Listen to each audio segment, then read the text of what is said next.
Austin Powers, International Man of Mystery, arrived in 1997 as a parody of classic spy movies. The film recreated the psychedelic style and music of the 1960s while exaggerating every cliché for comedic effect. These are 20 hidden details you completely missed in Austin Powers. Number 20. Before the movie existed, Mike Myers created Austin Powers as part of a fictional 1960s rock band called Ming Tea that performed retro-styled music at clubs and parties. The band included Matthew Sweet and Susanna Hoffs from the Bangles, performing together in complete character with exaggerated British accents and vintage costumes. These live performances allowed Myers to develop Austin's distinctive mannerisms, comedic personality, and exaggerated swagger before adapting the character for film, refining the persona through audience feedback. The band performed at clubs and special events, testing audience reactions to the humor and perfecting the comedic timing. Watch Austin's dancing and musical movements during the opening credits, which directly reflect these earlier performances and the band's aesthetic. Ming Tea later appeared in the sequel, The Spy Who Shagged Me during a party scene. Number 19.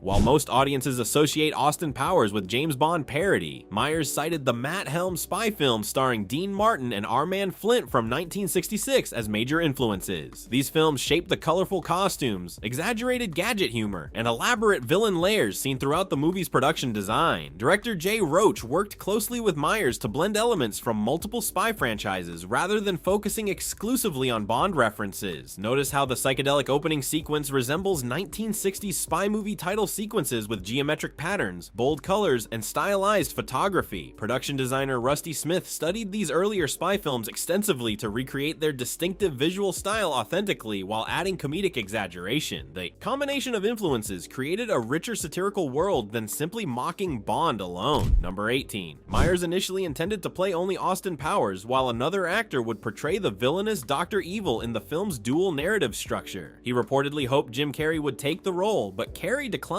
because he was filming Liar Liar during the same production period. This scheduling conflict forced Myers to perform both characters himself, which became one of the franchise's defining comedic features. Jay Roach supported the decision, recognizing Myers could create distinct personalities for both roles through different physical performances. The dual performance required complex shooting schedules where Myers would film scenes as one character, then change costumes to film opposite angles. Compare Austin's flamboyant movements with Dr. Evil's stiff posture throughout their separate scenes. Number 17. The character's voice and behavior resemble an impression of Saturday Night Live producer Lorne Michaels, which Myers' colleague Dana Carvey famously performed on SNL sketches. The similarity later caused tension between Myers and Carvey because audiences who knew the original impression recognized the familiar vocal patterns. Carvey had developed the Michaels impression during their years working together on Saturday Night Live in the late 1980s and early 1990s. Myers adapted certain vocal inflections while creating his own interpretation for Dr. Evil's character, adding unique elements. Watch Dr. Evil's slow, monotone speaking style during boardroom scenes, particularly when he emphasizes certain words with deliberate pauses for comedic effect. The detached delivery of absurd statements became central to the film's humor. Number 16. The film was produced for around $16.5 million,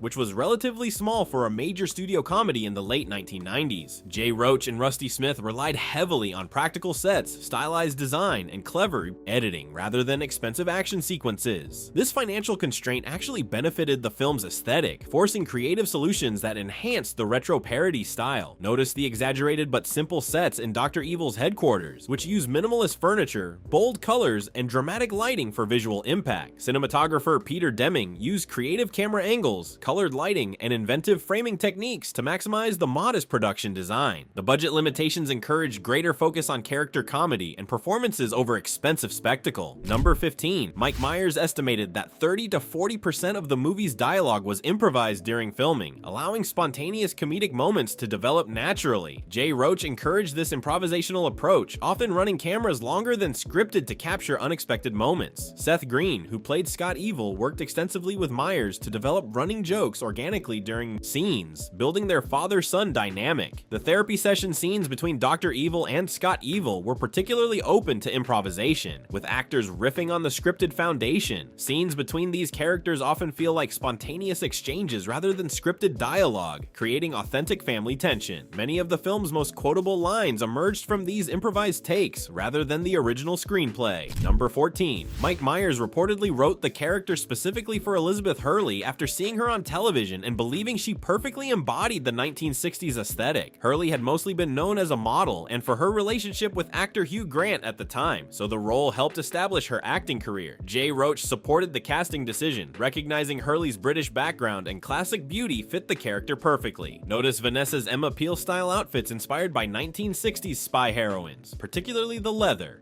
Catsuits and mod dresses throughout the film. Costume designer Dina Appel designed Hurley's wardrobe to reference classic spy heroines like Diana Rigg's character in The Avengers. Hurley's straightforward performance grounded the film's more outrageous comedic elements. Number 13. Several scenes were filmed in Las Vegas at real casino locations along the famous Las Vegas Strip during carefully scheduled off-peak hours. These authentic locations added visual realism and production value to the casino sequences, providing genuine period-appropriate gambling environments.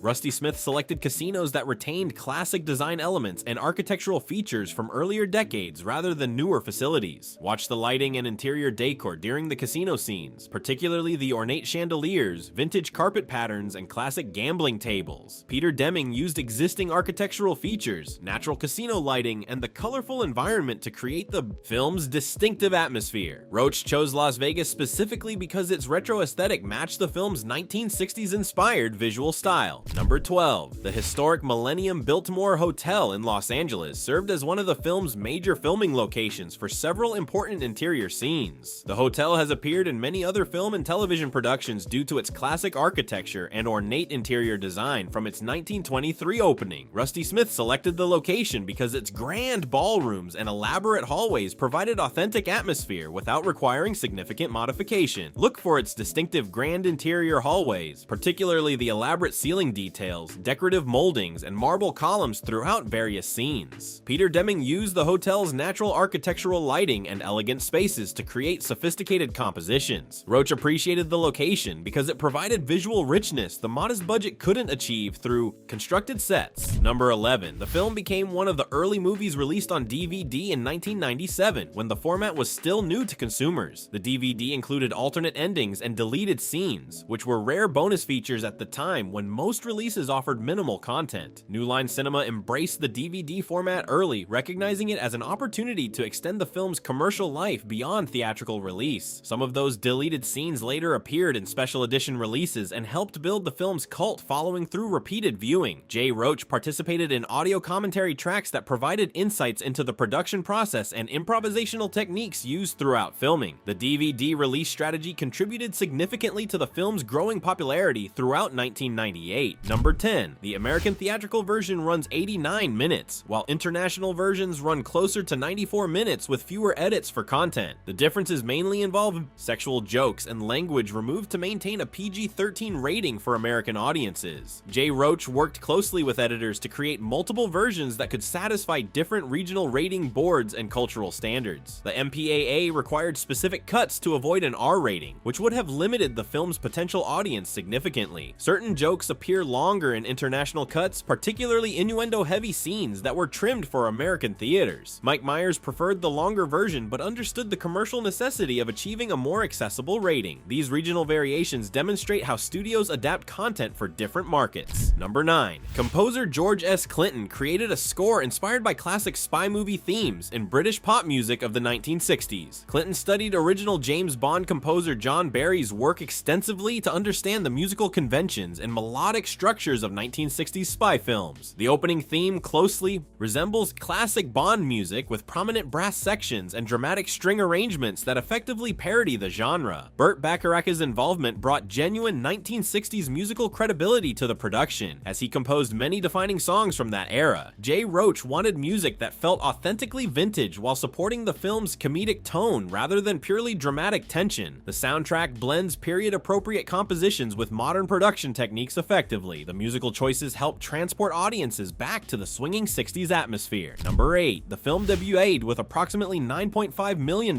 in its opening weekend, finishing second behind The Lost World: Jurassic Park during summer 1997. Despite the moderate opening, strong word-of-mouth mouth helped it earn about $53.8 million domestically and $67.6 million worldwide throughout its run. New Line Cinema initially worried about the film's commercial prospects given the competitive release. Schedule an unfamiliar lead character. The modest box office performance contrasted sharply with the film's later cult success, which developed through home video rentals and cable airings. Strong VHS and DVD sales throughout 1998 eventually convinced the studio to greenlight The Spy Who Shagged Me as a sequel. Roach remained confident the film would find its audience gradually rather than through explosive opening numbers. Number 7. Myers drew inspiration from British comedy acts like Peter Cook and Dudley Moore, as well as bands including the Beatles and The Who. This influence shaped Austin's accent, humor style, and distinctive mod wardrobe that defined the character's visual appearance. Myers' father had introduced him to British comedy programming and music during his childhood in Canada, creating lifelong appreciation. Austin's colorful velvet suits mirror 1960s London fashion, particularly the Carnaby Street style that defined the era's youth culture. Costume designer Dina Appel researched authentic 1960s British tailoring and period photographs to create period-accurate outfits with exaggerated colors. The film's humor blends British sensibilities with American comedy styles effectively. This cross-cultural approach gave the character universal appeal across different audiences. Number 6. The legendary composer Burt Bacharach appears performing The Look of Love in the movie during an elaborate casino lounge scene. The cameo was especially meaningful because that same song helped inspire the creation of Austin Powers when Myers heard it on the radio. Bacharach composed The Look of Love for the 1967 James Bond parody Casino Royale, starring Peter Sellers, making his appearance particularly appropriate. Watch the casino performance scene carefully, where Bacharach performs at a white grand piano while other characters dance nearby.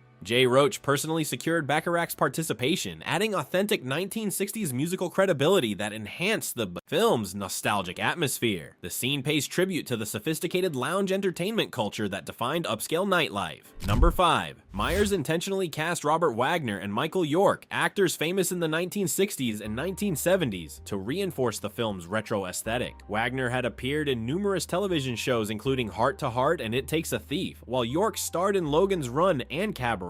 Their presence provided genuine connections to the era being parodied, rather than younger actors imitating that period. Jay Roach appreciated how these casting choices added layers of nostalgia that older audiences would immediately recognize throughout the film. Wagner plays number 2, Dr. Evil's loyal second-in-command, with the same smooth sophistication he brought to earlier roles. York portrays Basil Exposition, delivering exposition-heavy dialogue that cleverly parodies how spy films convey plot information. Number 4. Several sequences directly mimic moments from Dr. No, Goldfinger, and From Russia with Love, recreating iconic Bond moments with comedic twists. The villain henchman Random Task is an obvious parody of Bond villain Oddjob from Goldfinger, replicating his silent demeanor. Watch Random Task throw his shoe the same way Oddjob throws his razor-brimmed hat at victims, creating an obvious visual parallel. Jay Roach studied the original Bond films extensively to identify which scenes would be most recognizable to audiences. Peter Deming recreated specific camera angles and lighting setups from classic Bond sequences to strengthen the parody connections. The elaborate underground lair directly references the villain headquarters seen throughout the early Sean Connery Bond films. Number 3. The film's success expanded dramatically after its VHS and DVD releases, helping it build a large cult audience throughout 1998. This unexpected popularity convinced New Line Cinema to greenlight sequels, recognizing that the film had found its audience through home viewing. Many catchphrases spread through repeated home viewing, with college students quoting lines and sharing scenes that gained popularity outside theaters. The home video performance ultimately proved more significant than theatrical box office results, demonstrating the film's long-term commercial potential. VHS rental statistics showed consistent popularity months after the theatrical run ended, unusual for most comedies. Jay Roach observed how repeated viewing allowed audiences to catch jokes they missed initially, enhancing appreciation for the layered humor. Number 2. Actor Daniel Craig later acknowledged that the Austin Powers movies forced Bond films to become more serious because the parody made the old style difficult. The producers of the Bond franchise recognized that many classic conventions, including outrageous gadgets and theatrical villains, had been thoroughly mocked. Compare Austin Powers jokes to older Bond gadgets and villains, which often featured similarly improbable technology and theatrical antagonists. The 2006 film Casino Royale represented a deliberate shift toward grittier, more realistic Bond storytelling, partly influenced by Austin Powers' comprehensive comprehensive parody. Jay Roach didn't intend to influence the Bond franchise, but inadvertently exposed how certain spy movie tropes had become outdated. Myers essentially forced the Bond producers to reconsider their approach completely. Number 1. The success of the first film led to 2 sequels. The Spy Who Shagged Me released in 1999 and Goldmember in 2002. The trilogy became one of the most recognizable comedy franchises of the late 1990s and early 2000s, generating hundreds of millions worldwide. Jay Roach returned for both sequels, providing creative consistency across all 3 films in the franchise. The second film earned over $310 million worldwide, vastly exceeding the original's performance and confirming the franchise's commercial viability. Many characters and jokes from the first film continue throughout the series, with each sequel expanding the universe. Myers' commitment to the character across 3 films created an enduring pop culture legacy that influenced comedy filmmaking. Austin Powers succeeded because it blended nostalgia, parody, and improvisational comedy into a unique spy satire that redefined the genre. Mike Myers' dual performance and the film's authentic recreation of 1960s culture created a comedy that honored and mocked its inspiration simultaneously. Which hidden detail surprised you most, and what film should we open next?